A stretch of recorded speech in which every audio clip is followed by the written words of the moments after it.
Hello Dragon Ball Super family, I'm Legends Kerrick, and I'm bringing you my Golden Frieza deck profile that I piloted to a 3rd place finish in Swiss and a top 8 finish in Top Cut at this past weekend's PPG Tampa.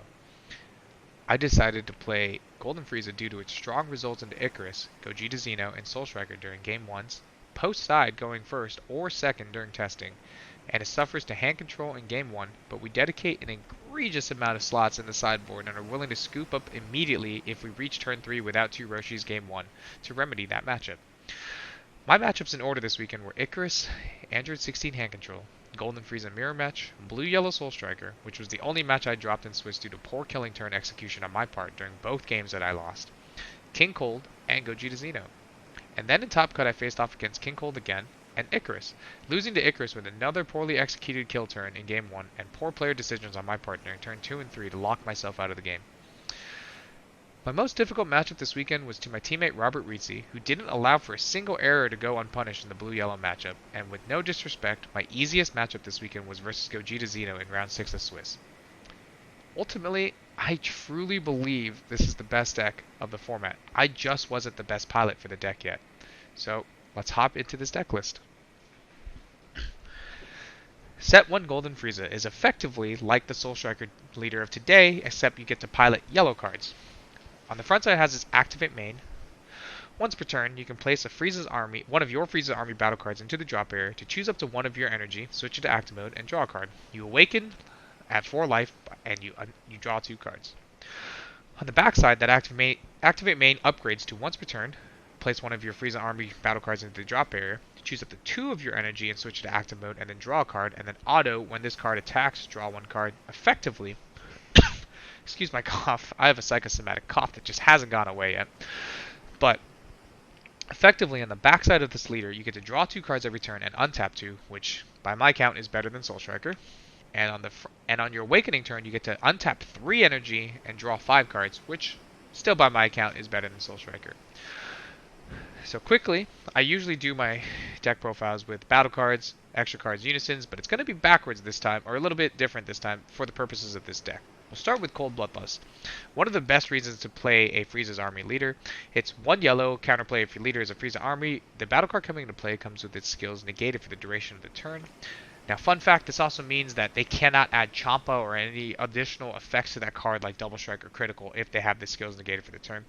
I only resolved this card twice this weekend, but the threat of this card is actually stronger than the card itself. And what do I mean by that? I mean when you go into turn 6, or rather when your opponent goes into turn 6 and you have 2 mana open, and you have not played your 1 copy of Cold Bloodlust because it is limited, your opponent will not tap all 6 of their mana for Food, Shroud, and Mystery.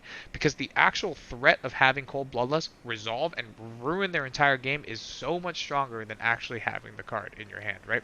So despite whether you actually have the card in hand or not, of course, given that they haven't seen your hand, Cold Blood's ability to shut down their entire turn for their entire trade of mana is actually way more powerful than the card itself. We play 4 copies of Frieza Call. It's just 1 mana. Play a Frieza dude from your deck, Frieza Army specifically, in rest mode, and then, of course, that's it. So you're paying 1 energy to do exactly what you would do with that 1 energy anyway, except the card comes out in rest mode. Sometimes that's actually a benefit, because it will let you trigger Poutine, so you can burn through your opponent's Poutine's effect and develop some actual threats. I play 4 copies of the card because I play 11 copies of the 1-drop dudes that you would actually kill with your leader, and this bumps that number to 15 so that we can rarely, actually I don't think I ever missed on a Frieza Army on turn 1 because I played 15 copies effectively. Play 4 copies of the most broken yellow card in the game, Power of the Super Saiyan. Effectively for 0 mana you can tap one of your opponent's battle cards or unisons as an activate battle and then draw a card. You actually draw a card first and then choose the tap, so that matters in case you draw Poutine off that tap or if you want to change your decision off of your draw. And of course for 1 energy you can just use it as a 1 mana yellow negate attack. We play 3 copies of Final Flash, and it's one of the reasons why I decided to play this leader instead of Icarus for this weekend. Final Flash, for 1 mana, as long as all of your energy is yellow, you can give one of your battle cards or leader cards 15k, and rather, you always get that. And then if all your energy is yellow, you can choose one of your opponent's battle cards and negate its skill, ignoring barrier, and negate its skills for the duration of the turn, which is actually insane. Icarus oftentimes only leaves up 1 mana for defense in the early game. Golden Frieza, on the other hand, leaves up 2 or more, so you can always have 1 mana up for Riposte, or sorry, 1 energy up for Riposte and 1 energy up for Final Flash. And just like Cold Bloodlust, the threat of this card is much stronger than the card itself. For example, your opponent will rarely ever go in all in on a double or triple strike on a battle card, knowing as long as you have 1 energy up, whether you have this card in your hand or not. And to round out our extra card suite, we play 3 copies of Frieza's Armor Reinforcement. It's just a good time magic replacement. On the off chance that you do tap out in this deck and you need an extra negate, if you have this sparking ability, as long as you have 5 or less life, you can take a life and play this card. It negates the attack, and then of course generates a 10k token that has blocker attached to it. And despite the fact that it's actually a Frieza army dude, you cannot kill it with your leader because it does not have the character trait Frieza army. Moving into our Unisons, we play 3 copies of this Metacooler, Mechanical Courage. It's a 2-drop Unison, which is relevant because it's searchable in this deck as a result. It's got this Rejuvenate 5, which actually comes up so often in this deck. You can just go to 5, so you can snap off another Frieza Armor Reinforcement and go back down to 4. You can just heal back up to 4 in case your opponent sets you to 3 somehow. It's got this auto during either player's turn. Once per turn, when you activate a mono yellow extra card, you can add a marker to this card, right? And that's incredible because you have so many extra cards. Some of these are just activate battles or negates. Ideally, on your turn, you want to play this on turn 3, activate a Frieza's Call. It says get it to 3 markers, sacrifice your dude with Frieza, and then, of course, use this card to draw. And then on your opponent's turn, you either use Pos to defend, or you use Frieza Army Reinforcement or Final Flash to defend. So, of course, it goes to 4 markers. Then on your next turn, you can use another Pos, or you can use another Frieza Call to go to 5 markers. And boom, across 2 turns, you were able to set up for Rejuvenation. The second reason we play this card is it's the only yellow Unison in the game that actually just says draw a card, effectively, right? At 2 markers.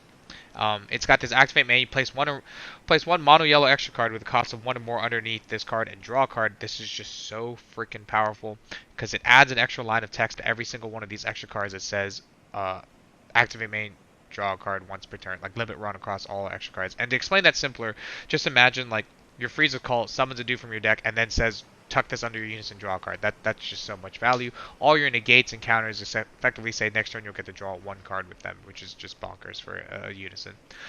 It's also a 15k static attacker, which is also relevant. That is huge because it lets you check early annoying Unisons or battle cards that are in rest mode. After you pause them with your leader, you can attack them with your Unison or vice versa, however you want to do it. And that's really cool for killing Westkais or like Vegeta True Fighting Spirits. And then finally, the last added benefit of this card is say you have like 3 cards underneath this card. When you go to Overwhelm, you'll get rid of your graveyard, and then later when you rejuvenate, all these cards will go back to your drop area, and now you set up for your second Overwhelm. And that's a really cool use of this card too. And don't be afraid to rejuvenate this card with this card because eventually you will upgrade to your better Unison, which is Mechacabra Plotting Revival. It's got blocker once per turn when this card loses a marker due to your opponent's battle card attack. You can choose any one of your opponent's cards and tap it. So versus many colors and many decks, this effectively ends their turn on its own, especially green or blue. You get to block their leader swing and lose a marker to that swing and then tap their Unison, and their whole turn is effectively over. They now have to use their mana to develop extra threats, or you just or more than likely you block 2 attacks with one card. In the yellow matchup, Icarus is prone to leaving 1 or 2 mana up, so if they attack and you tap down one of their energy with your Mechacabra auto, now they have even less energy to play with. Now they have to consider leaving up, like not making the rest of the plays on their turn. It's got this +1 draw card, which is amazing. Then choose up to one of your opponent's battle cards in rest modes. Ignoring Baron, that card cannot be switched to active mode during your opponent's next turn, so you can pick like the King Cold Frieza, and despite them sacrificing a field spell for that card, it can't stand back up. In the Gogeta Xeno matchup, it's brutal for them because you can pick their Gogeta Xeno or Gogeta Thwarting the Dark Empire, keep it tapped, and it can no longer swing. And since it has unique, they cannot develop a new one. That's also just ridiculous.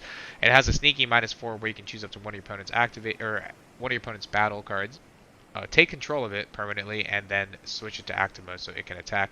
That -4 is actually partly the only reason we played the second copy, because a lot of people like to check this Unison down to 3 so you can sneakily on your turn tuck it to 4 and take their card. Most of the time you will just be maintaining this Unison on the field because it just gets an absurd amount of value.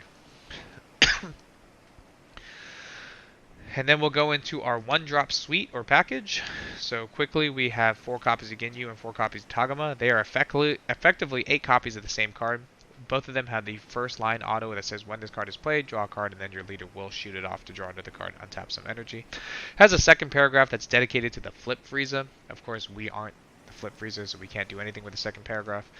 The sorbet has the similar second paragraph where it's dedicated to that flip Frieza, but we're really only focused on this first one, where when this card is played, you can look at the top 5 cards of your deck for a Frieza's Army card with an energy cost of 3 or less. Frieza's Army battle card, sorry, with an energy cost of 3 or less, which includes Mecha Frieza Robotic Riposte, all 8 cards I've showed you here. And then it can also search out a Unison of 2 cost, of specified 2 costs, which of course includes your Meta Cooler.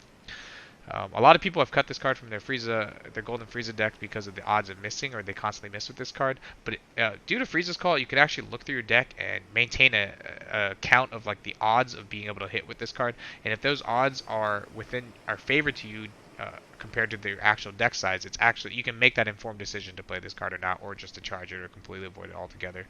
But it's really great turn 1 and 2, especially when you don't have many of these pieces in your hand, to allow for you to like attempt to find your Unison for a turn 3 play, and if not, like grab one of these as a backup for a follow-up shoot play.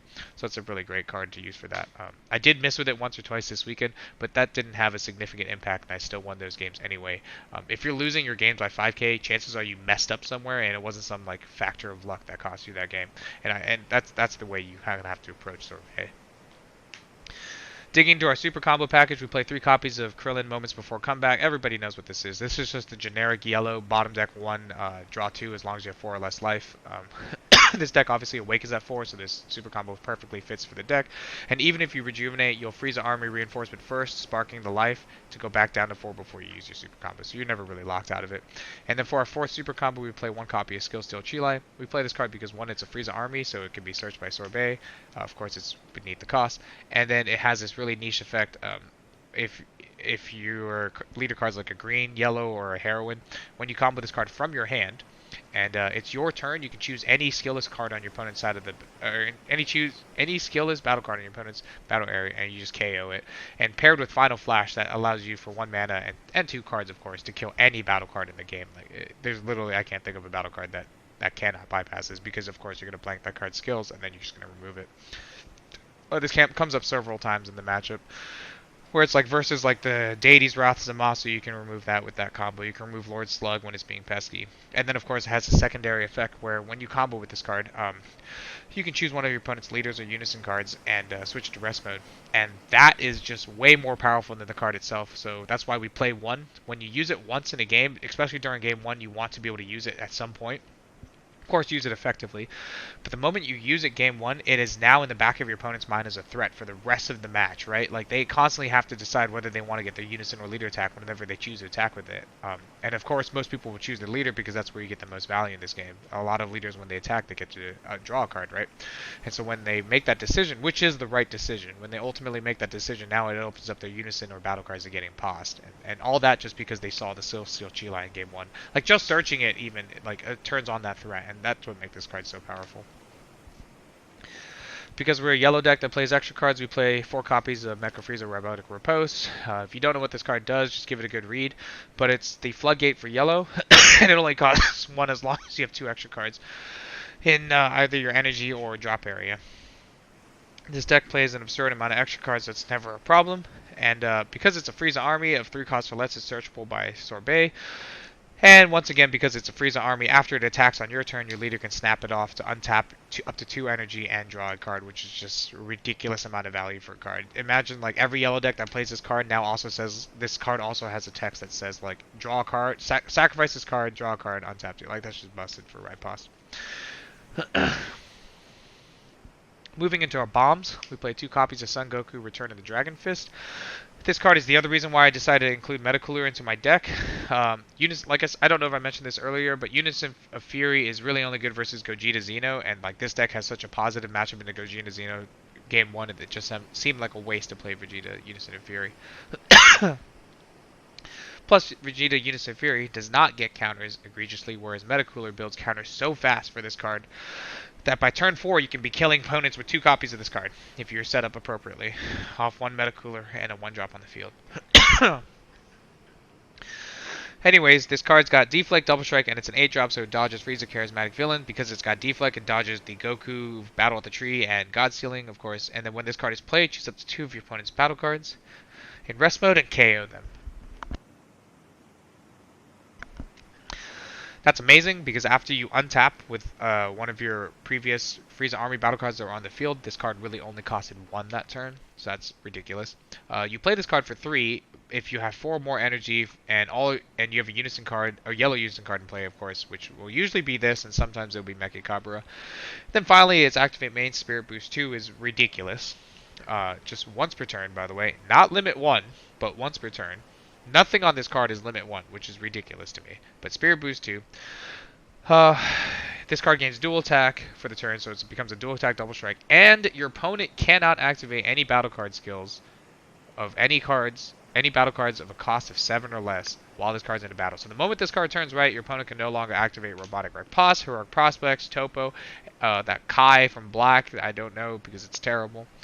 And additionally, if they have any super combos that draw or have any effects, none of those work either. So now your opponent is hella negative when they're trading cards into this card. A lot of times I'll just slam this guy on 4 when I have a cooler develop, just to either force my opponent to take 2 life, which they usually will the first time, and then combo like 3 to 5 cards, depending how many cards I'm willing to combo, to get out of the second attack. Suddenly, you've like changed the card economy just drastically, and all you lost was some energy that you gained back anyways, and some markers that you didn't care about on cooler. The card is absurd, and this deck just facilitates it so well. And that's mainly because of the meta cooler that's paired with this card. And finally, the biggest bomb in this deck, we play 2 copies of Frieza Divine Transformation. It's a 5-drop deflect double strike blocker, and its permanent is ridiculous. Its permanent says this card cannot be removed from your battle area by your opponent's card skills. And that's absurd. It cannot be removed by Secret ID, cannot be removed by Frieza Charismatic Villain, cannot be removed by that Frieza that King Cold has, right? Like green actually just has like no outs to this card. Most decks just suffer to this card as soon as it comes down, and this card really is what gives this deck the ceiling that it has. It's got this cool auto. When it comes into play, you KO all of your opponent's battle cards in rest mode, and then at the end of that turn, you'll switch this card back to active mode to become a successful blocker, right? It's a 25k blocker that can't be removed. And then it's got this ridiculous, not limited to 1, once per turn auto that says when your opponent activates a counterattack skill at all, not to this card's attack, just at all during that turn, or at all, sorry, during either player's turn, you choose up to 2 of your opponent's battle cards, or choose up to 2 of your opponent's cards to include their leader, Unison battle cards, and energy. Switch them to rest mode, and those cards cannot be switched to active mode until the end of their next turn. The cards don't even have to be physically switched to rest mode to be frozen out. You can choose a leader that's already tapped and an energy that's already tapped, and just lock him out for that next turn, which is a ridiculous threat. Right? Like any deck that has a counterattack in hand, when you slam this card, they suddenly view those cards as just dead cards in the hand. And of course, like I said, since it's not limit 1, you can have, once you slam a second one of these down, the game is nigh over, right? Like you've cleared their field the second time, you have 2 double strike threats, one of them's going to stand up, or you can leave both of them up, or rather you can leave the original up and just swing at the second one. And if they ever counterattack, like they just lost their entire next turn. The card is ridiculous. And very niche effect, but can come up. It also is a Frieza army, so if you absolutely have to, which has come up, I attacked with this, I was tapped out because of it, and my opponent put himself down to 2. I sacrificed this because it's a Frieza army off my leader, and then swung with my leader and chomped off my leader and killed them. So that comes up too. It is a Frieza army to be killed by a leader. That's the main bit of the deck. We're going to go into some of the niche tech cards that are in the deck. Since it is a 60 card deck and you fly through your deck, you want to have some things for every scenario. Like I said, with the 2 mana I leave up with this leader, I want to leave 1 up for Mecha Riposte and 1 up to threaten Final Flash, right? Not even necessarily use Final Flash, but I want to be able to threaten Cold Bloodlust and or Final Flash, so I don't want to play Son Goku at the tree. I don't want to tap a mana for it, so I kind of met in the middle and played Vegeta Primal Transformation. Once again, paired with Meta Cooler, this card's amazing. It's the yellow free counterplay. If you have 2 or more markers on one of your yellow Unisons, you can play this card for free. Of course, you can't use counterplays for the rest of the turn, so that locks you out of Cold Bloodlust for the whole turn. But it, much like the Goku, the card being played rather, comes into play in rest mode, then this card comes into play, and it's also a blocker. Of course, since you didn't pay a mana for it like you did for the Goku, you don't get the draw card, but that's a great trade-off because you can bait your opponent a lot of times. They'll see that you're tapped out because you had to use your resources some way. and then they'll try to develop like a fighting against Fate or like a big attacker off their mana, and you just bring this in to bring in a rest mode, and suddenly their turn ends, and they just weren't expecting it, right? They think they have game in sight, but of course, powerful transformation comes into play. Another big deal in this deck are the 3 secret ID overwhelms in the deck. This deck fills up its graveyard so fast between Frieza's Call and shooting your own Frieza Army 1-drops that you can make Overwhelm 6 so quickly. In fact, in almost every game I can think of, I overwhelmed on turn 3, 4, and 5 successfully. It's just because like the first time you overwhelm, the cooler's gonna hold some spells for you. And then the second time you and then after you overwhelm the first time, you can like send off the cooler for rejuvenate or whatnot, and now you have a whole new setup for overwhelm for the next turn, right? So it's very easily set up overwhelm in this deck, and Secret ID just clears so much in this format. A few quick examples are just like the two battle cards in King Piccolo, the Frieza and a Berry Blue in the King Cold matchup, a Turles and a Higher Dragon in the Icarus matchup. Like you just name it, this card does so much work. It clears tokens for free without adding to the count. Absolute must-have for the overwhelm for this deck, because yellow in general is very good at resting your opponent's cards, but not very good at actually removing them, and this is a great way to deal with them. More tech in the deck. Hasty Dispatch Dispo. Activate main if you have no battle cards in your battle area. You can warp this card from your drop and play a 1-drop from your deck.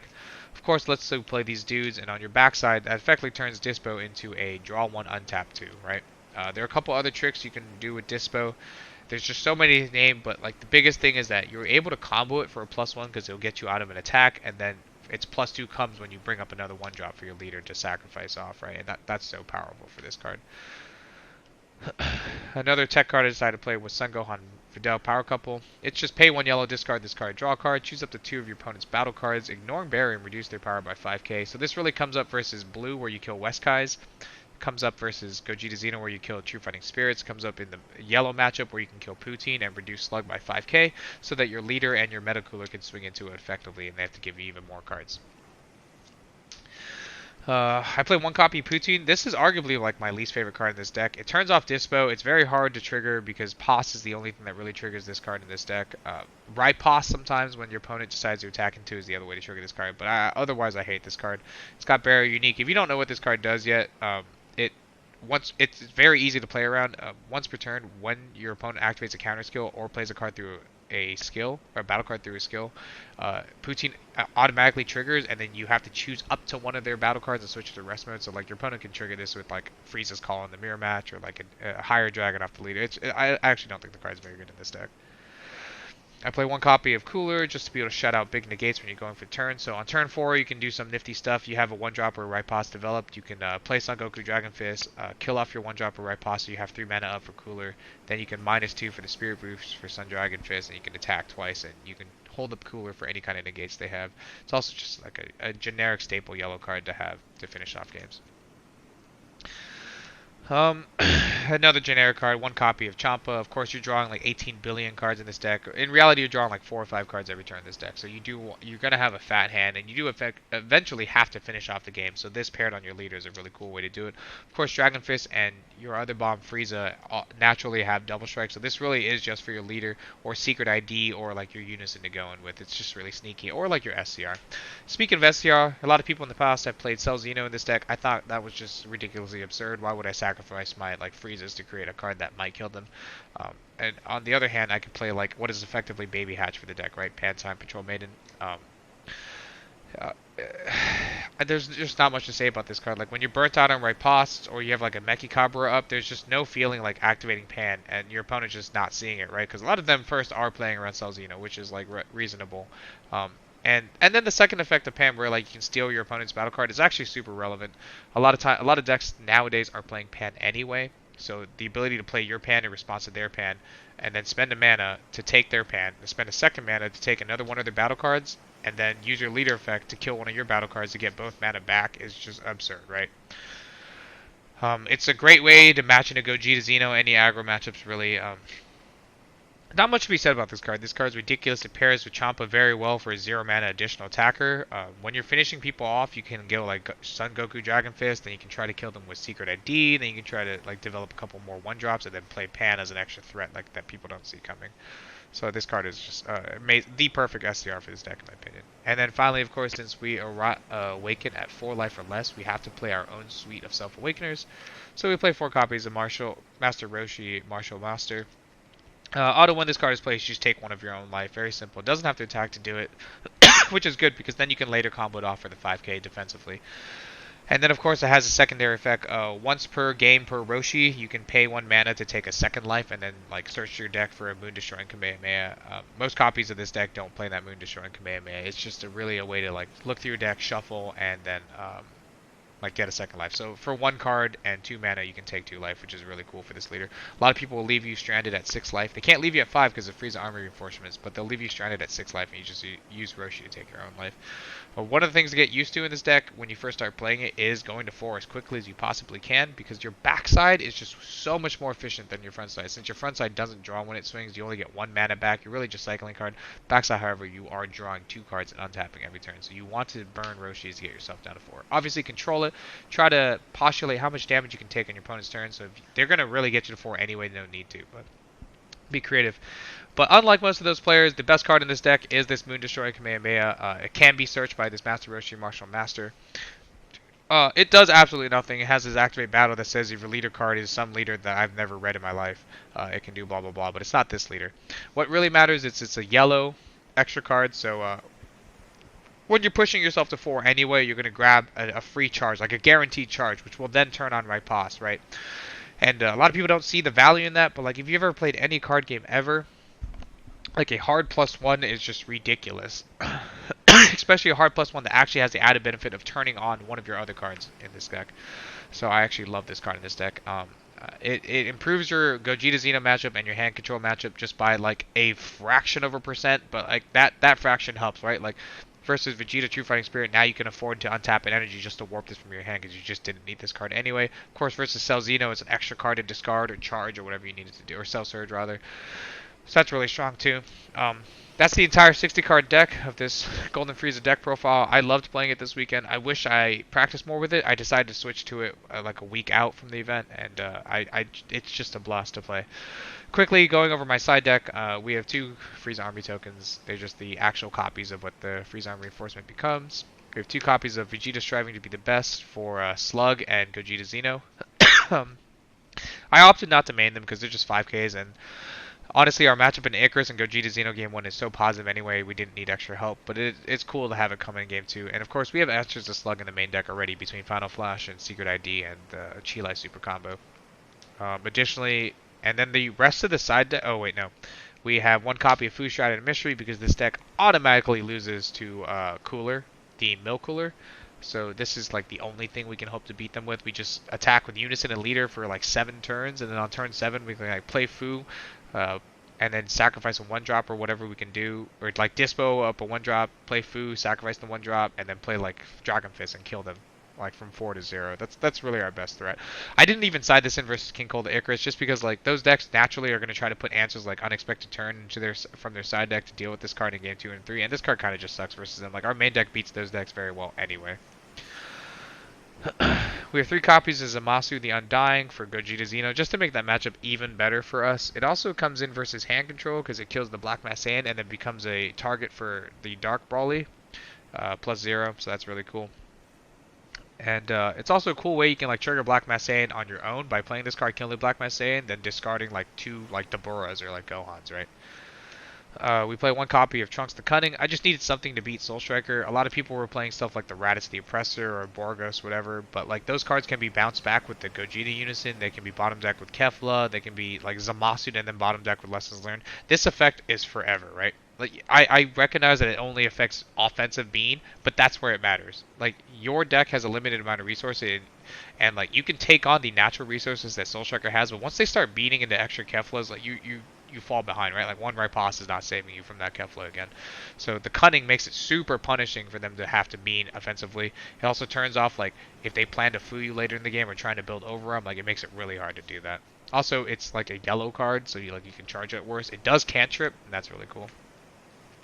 Finally, the rest of our side deck, and I left these Zamasu and Undying out to prove a point, that the rest of our side deck is for hand control, right? We play 3 of the Gohans that draw a card when you discard themselves and play themselves. We play 4 copies to Dabura. Since we leave energy up anyway, we're going to have energy up for Dabura.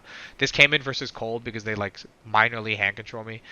So all 10 of these cards are dedicated to hand control, and then 1 copy of SS3 Son Goku, the last straw. It's just a self-awakener. You take a life when you attack, and it gains double strike. That's pretty powerful. In hindsight, I probably wouldn't played this as the malicious Frieza, but it let me push his, like, on the games where I like aside this in, I push my opponent to 2 on turn 2, and then I usually just kill them on 3 with the Champas. So like this does come up quite a bit. It's important because like you just need to find this in a Roshi now in most games to just awaken. Because you'll play the Roshi, go to 6, then you'll play this attack, and you go to 5, and then when they go to attack to clear this, you can just Frieza Army Reinforcement, Sparking to get yourself to 4, and now you're awakened. It turns the Frieza Army Reinforcements on for self-awakening, which is really important, and while, of course, threatening their life at the same time. So that's the entire side deck. I probably wouldn't have changed anything. Like I said, I really did think this was the best deck for the format. I just was not, like, the best at it, at finishing the games. Like, really, my kill turns are really sloppy. Quick shoutouts, obviously, of course, shout out to Team FOExPPG for creating such a cool event and creating a great environment to play in and test with. Even the guys that are no longer part of FOExPPG, like we always keep in touch and like we're just close friends. And on that note, shout out to this community that like every time you go to an event, it's just a bunch of really good people that want to like hang out and like play like a game we all enjoy together. Shout out to all my friends that played this game with me, that like inspire me and support me, and shout out to my personal friend and teammate who was not able to go to this event, but he mains this deck, Stephen Martin. I really wish you were there and to show them how to properly play this deck. All I really did was put on like a cool exhibition, but definitely shout out to him. He just couldn't make it this time, and he will be there next time. But on that note, I'll catch you guys next time.